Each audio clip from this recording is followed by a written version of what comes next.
Hello guys, today I cook Lechon chicken paksiw with put vinegar, soy sauce, sugar, black pepper, and vinegar. Very delicious guys, you have to try it.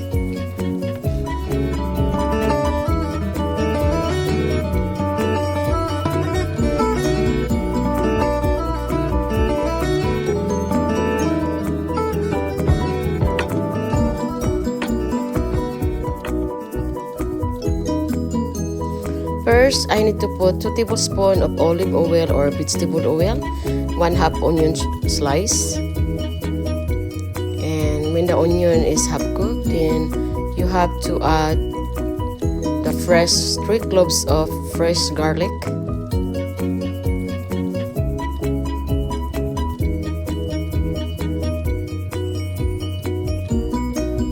And then when the garlic and the onion is cooked, you have to add the Lechon Paksiw chicken, which I put in Walmart, and add 1 tablespoon of beef stock powder and also 2 tablespoons of vinegar or 3, and then you have to simmer it, and 1/4 cup of water and 3 tablespoons of dark soy sauce and 3 tablespoons of sugar.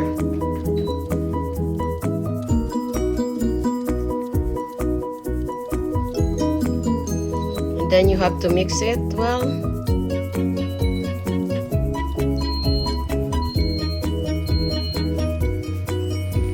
Subscribe guys, advance Happy New Year and Merry Christmas to all. This black pepper, 1 tablespoon, add black pepper.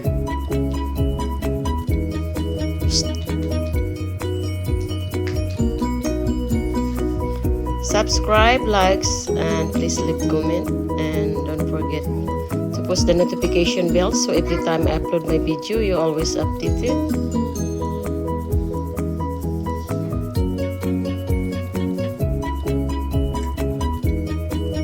And then bell pepper, I put bell pepper slice like 1/4,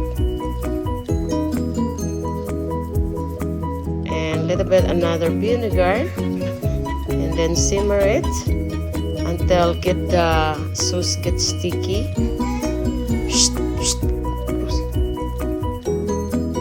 And you have to mix it. So as you can see guys, the Lechon manok paksiw chicken, it's almost ready. What did you eat?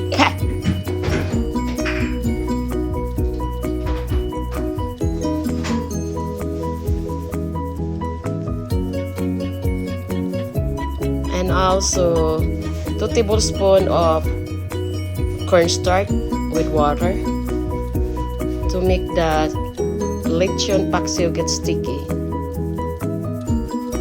So it's you need to try.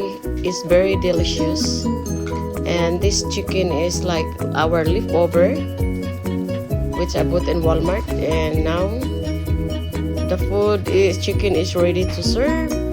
Subscribe, likes, and please leave comment, and advance Merry Christmas and Happy New Year and Merry Christmas to all. And thank you for watching. Now our chicken is almost ready. It looks so yummy.